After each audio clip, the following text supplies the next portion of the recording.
படை தலைமை பொறுப்பெடுத்து தேவர் படை தலைமை பொறுப்பெடுத்து தோள்கள் தினவெடுத்து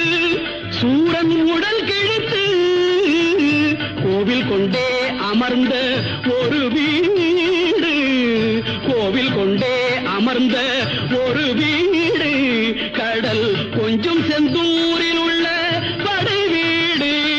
கடல் கொஞ்சம் செந்தூரில் உள்ள படை வீடு அறுபடை வீடு கொண்ட திருமுருகா